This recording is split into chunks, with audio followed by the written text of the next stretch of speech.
Have you ever been to a works Christmas party? You probably have if you're watching this. I've been to my fair share. But do you remember your first work party? It's always a fun time to get to know your colleagues outside of the work environment. And for Barry Wallace, who was 18 years old at the time of this story, it was his very first work Christmas party he was going to attend on Saturday, December 4th, 1999.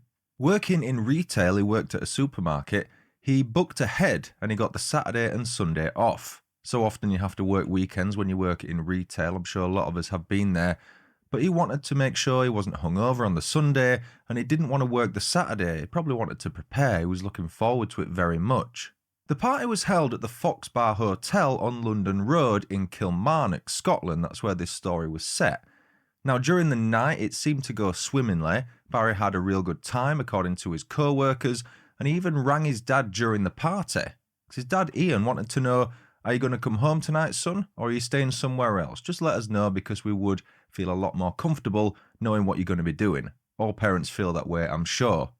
Barry said to Ian he wasn't quite ready to come home. He was having such a good time at this party, he wanted to see where the night took him. With that, Ian hung up the phone, and the last words Barry said to his dad were, "I'll see you tomorrow." If we fast forward to the early hours of the following morning, Sunday, December 5th, Barry was seen at a taxi rank at 1:45, but he didn't actually get a taxi. The next sighting of him was 15 minutes later at 2 a.m. He was caught on CCTV cameras in the Foregate area in the middle of Kilmarnock, and he appeared to be rather worse for wear. No doubt he was inebriated, and he was seen stumbling over a little bit. As Ian expected, Barry didn't come home Saturday night, but as the hours of Sunday continued to tick by and their son still not having come home, by the evening, Ian and his wife Christine decided it was time to ring the police. They reported their son Barry as missing. Just a day later, on December 6th, the Monday, some divers in Loch made a grim discovery. It was a group of police divers undergoing a training exercise at Reward Denon. Apologies if I'm saying that wrong. And the discovery was that of a left arm and a left leg. Each was wrapped in a black polythene bag. And within a week of that shocking discovery, a right arm and a right leg had been discovered, also in the Loch. They were in the shallow areas of the Loch, indicating someone had more than likely dumped them in, thrown them in from the edge if you like. If we rewind a little bit to discuss Barry's background, I'll be honest, there's not too much information out there regarding his upbringing, but it appears to have been a normal one, a loving one. Ian and Christine gave advice, they provided for their two boys. Barry had an older brother, Colin, who was 3 years his senior, and with Ian's job at British Telecom, the boys had a good role model to look up to. My opinion is the lack of information about Barry's background is probably due to him having a very good upbringing by his parents. Barry was by all accounts a model pupil at Grange Academy where he attended, and his teachers liked him, his fellow pupils liked him, he was popular. He was tall for his age, he was about 6'2", and because of that and his empathetic nature, he was often described by his mates as being a tower of strength, a pillar of strength, whatever phrase you prefer, because he was always there when people needed him. If you were going through a bad period, you had some dark times on the horizon, Barry could be there, he was reliable. You could cry on his shoulder, you could unleash your innermost dark thoughts upon him, he would absorb that and make you feel so much better about yourself, and more than likely bring a smile to your face with his cheeky and witty personality. He had such a positive outlook on life, and you'll be hard-pressed to find a picture of Barry without a beaming smile on his face. Here's a quick example of the kind of nice guy that Barry was. He once won £250 on a night out. This was on what we call a fruit machine in the UK. I think a puggy machine is what they call it in Scotland. One of those gambling machines, you put money in, you press some buttons. I have no idea how they work, I stay away from them. But Barry won £250 one night, and rather than spend it on himself, he spent it on his group of friends. Not one person was left out. That was the giving person Barry was.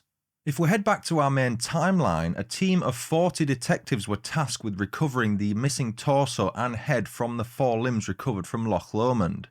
A helicopter was also brought in to help aid the search, and all the while a profile of the person these limbs attached to was being built up by the detectives. Now, if you look into this, I won't go into too much detail, but there were sort of guesses as to how tall this person was, what they looked like. Ultimately, That was a bit of a bad thing to do, because what it did was it led Barry's parents to believe that the limbs found in the loch did not belong to him because of this estimated description of what this person was thought to have looked like. It didn't have the best outcome, and it provided them with a lot of false hope. However, we'll just carry on with the story, not dwell on that too much for the time being, because there's so many details I don't really need to go over. To help with the identification of the limbs, DNA samples were taken from members of Barry's family. That was within about a week of the limbs being discovered. On the morning of December 16th, 1999, on Barassi Beach in Troon, a dog walker made another grim discovery. This time, a human head was recovered. That was later identified by a family friend of the Wallaces as belonging to Barry. Now you can imagine gossip was strife at the time regarding what had happened to poor Barry. Was it gang related? Did he owe someone money? Was it drugs related? None of those would end up being true, but the gossip was just building and building and building. Hearsay was not helping the investigation, and it certainly wasn't helping Barry's family come to terms with what they've just realised.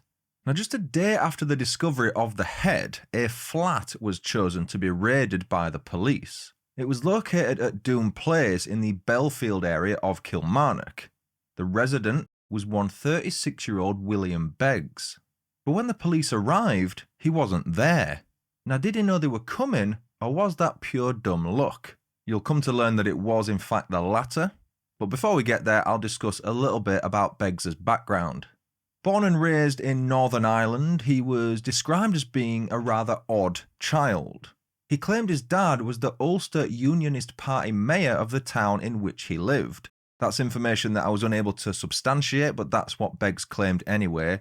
You'll learn that he does exaggerate stories and he does become a thorn in many people's sides, so I'll leave it to you to choose whether or not you believe him there. He did quite well at school, to be fair. He got 9 O-levels and 2 A-levels. And the thing that piqued his interest more than anything was politics. He loved debating it. He was actually forced out of Northern Ireland after leaving secondary school. A loyalist group called the Ulster Volunteer Force drove Beggs out of the country because the rumours doing the rounds were that he was a sex offender. Now, I have to be careful on YouTube with the terminology I use, but it was basically common knowledge that this guy was what I would call a ped. He moved to the northeast of England after that, and he studied at Teesside Polytechnic in the early 80s. The others saw him as a pretty quiet lad, but when he needed to, he would ferociously come out of his shell, especially when it was anything to do with politics or debating. His views were notoriously right-wing, with one example being his participation in a campaign called Save Ulster from SODOMY. I'm not saying it because the video will get taken down. He put himself about as your run-of-the-mill student there, but he was arrested in 1986 for fly posting. He was putting up Ulster Says No signs without the permission of the property owners. Now, there are 2 main timelines in this story. There's Barry's main timeline and this second timeline which relates to Beggs and another third-party male. On May 12, 1987, the body of a man called Barry Oldham was found at a beauty spot called Clay Bank in the North York Moors. Beggs was living in Middlesbrough at the time, and he met Oldham in a Newcastle nightclub called Rock Shops that may be familiar to those of you living in the city. Oldham had only been in Newcastle for a few hours. He went there looking for work, and within that time he met Beggs. Let me provide some context for those of you who aren't from Newcastle. Rock Shops, or Rockers as it was known, was the place to be for those in the LGBT plus community. Oldham was openly gay, but you might be saying, what was Beggs doing there, especially with his history of right-wing views and anti-gay propaganda? The reason is a dark one. Beggs targeted gay men. After chatting with Oldham at the club for a little while, he offered him a place to stay. Remember, he was new to the city at that point. Once there, Beggs is reported to have slashed Oldham's throat with a razor before attempting and failing to dismember him. Now, he was arrested in June 1987 for this murder. Oldham did die of those injuries. The reason I'm calling him Oldham is just because this story is about Barry Wallace and he was called Barry Oldham, is to prevent confusion. And he did actually have a murder trial at Teesside Crown Court that year. And it wasn't just a murder charge that he faced. He faced charges of wounding regarding 5 separate attacks on 4 men between 1985 and 1987. In total, he was suspected of being involved in 14 incidents between early 1983 and June of 1987. A series of bizarre instances, such as the age of some of the victims, a lack of willingness to come forward at court, understandably, and also a lack of evidence, led to Beggs being convicted of only 2 charges, separate to the murder charge, of course. Both of those instances involved a flatmate of Beggs, with them occurring in November 1985 and January 1987. Each instance involved a separate flatmate, I'm not sure I made that clear, and on each occasion Beggs is reported to have attempted to slice their throats with a razor. That was after plying them both with alcohol. Regarding the murder of Oldham, Beggs was found guilty of murder after the jury deliberated for 5 hours. By June 1989, though, Beggs was released from prison after successfully appealing his conviction. The 3 appeal judges agreed that the trial judge should not have allowed the other 14 instances to be brought up during that murder trial. They couldn't substitute his murder charge for a manslaughter charge either, because he'd said he'd killed Oldham in self-defence. And although one of his convictions for wounding was upheld, he'd already served his time for that. Therefore, he was released. That decision would go on to have tragic consequences for Barry Wallace. Having moved up to Scotland and settling in Kilmarnock, Beggs became a council housing officer. A further conviction came in 1991 when Beggs was found guilty of repeatedly slashing the leg of Brian McQuillan with a razor blade, causing major and catastrophic injuries. So scared was Brian for his life, he actually jumped out of Beggs's first floor flat window naked. That's how desperate he was to get away. If he hadn't have done so, he likely would have been killed. Beggs went on to receive a 6-year prison sentence for that, but he was out in 3. After that, he studied for another degree, this time at the University of Paisley. The locals absolutely despised the fact that he lived there. They did their utmost to get rid of him. He had CCTV cameras pointing at the street outside his flat, which he said was for protection purposes. But much like the rumours in Northern Ireland that Beggs was a ped, they said he'd set these cameras up so that he could spy on young boys. When the raid I mentioned earlier in the story occurred on December 17th, 1999, the reason Beggs wasn't there was because he was at his work Christmas party the night before. It was at a hotel, and rather than going home, he ended up staying over. It was only when he heard about the raid on his flat the next morning that he knew the police were onto him. In an attempt to disguise himself, he shaved off his beard and headed back to Northern Ireland. An arrest warrant was issued for his arrest a few days before Christmas, and the police did get a lot of flack for this case. Many said they bungled it, but Barry Wallace's family were quite the opposite in their opinion. They were thankful of the police's efforts to try and catch Barry's killer. They publicly reaffirmed their support for the detectives. Using the internet as a key resource, the detectives eventually tracked Beggs down to Amsterdam in the Netherlands. That discovery was made within a week of the warrant being issued. Once tracked down, Beggs voluntarily handed himself in at a police station in Amsterdam on December 28th, but he didn't go unprepared. He was accompanied by advocate Leanne Mannheims. It took over a year for Beggs to be extradited back to Scotland, with him finally arriving on January 9th, 2001 at Edinburgh Airport. His murder trial was finally able to be put in place, and it commenced in September of that year.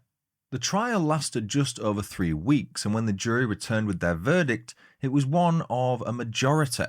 That verdict related to Beggs having handcuffed, injured, sexually assaulted, killed, and dismembered Barry Wallace's body. There was a fair bit of evidence that led to that majority verdict, even though it wasn't unanimous. Most people still did think he was guilty. Some of Barry's DNA was recovered from bloodstains on a kitchen door, a roll of carpet and a mattress at Beggs's flat. The chance of it not being Barry's was said to be 1 in a billion. Lord Osborne handed Beggs a life sentence for the murder conviction with a 20-year minimum, which Beggs instantly wanted to appeal. And let me tell you, in the 23 plus years since that conviction, Beggs has become nothing less than a thorn in the side of prison authorities. He staged a hunger strike in November 2001. That's because he wanted to move to a different prison. In January 2006, he wanted to be the first person to enter a same-sex civil partnership with his partner, another prisoner. His partner, by the way, was also a ped. He was awaiting a murder conviction. It seems like suing the Scottish Prison Service became a bit of a hobby for Beggs. If they didn't let him get married, he planned to sue them. Now, because of all this legal paperwork and the back and forth and the appeals here, there and everywhere, finally, after 10 years, a decision was made regarding his 20-year minimum sentence. It was rejected. He was to serve it out in full as planned. He was compensated for that 10-year period, though, as a breach of his human rights, if you can believe it. He was awarded £4,800 because it was deemed the Scottish courts failed to reach a decision in a reasonable time. That was in spite of Beggs apparently being the one causing all the delays. And how's this? In June 2013, Beggs was taken off the sex offenders register. This was due to a technicality and a bit of human error. When filling out the form originally, the clerk said he was convicted of a rape and sodomy charge, along with the murder, which wasn't correct. As a result, if he's ever released, he won't be subject to the same surveillance and police visits as a sex offender typically would, because he won't be on the list. At total, at the time I wrote this, he'd made 59 claims for legal aid. 51 of them were turned down, but each one cost valuable time, money and resources. Our money. In 2015, a High Court judge described Beggs as a victim because his mail had been opened. That was once more deemed to be a breach of his human rights. In April 2015 and 2019, in two separate incidents, Beggs had boiling water thrown over him while in prison. Each time, however, his injuries weren't deemed severe enough to warrant a visit to hospital.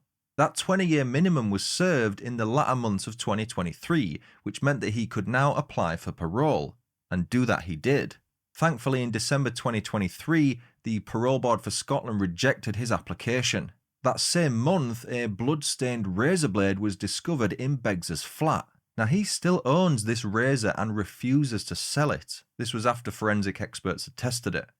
The DNA profile did not match William Beggs, Barry Wallace, or Barry Oldham. That led to a police spokesperson saying, "The blood on the razor suggests there could be another victim." And that was the story of the murder of Barry Wallace. Now, I appreciate I've gone over this in a rather high-level way. I do have a full podcast episode about this story on British murders with Stuart Blues. If you want to listen to a bit of a more detailed version, go check that out. It's available on Apple, Spotify, anywhere you can get your podcasts. It's season 13, episode 2. You can also access it at britishmurders.com. Thanks so much for watching. I'll be back soon with another video. Cheerio.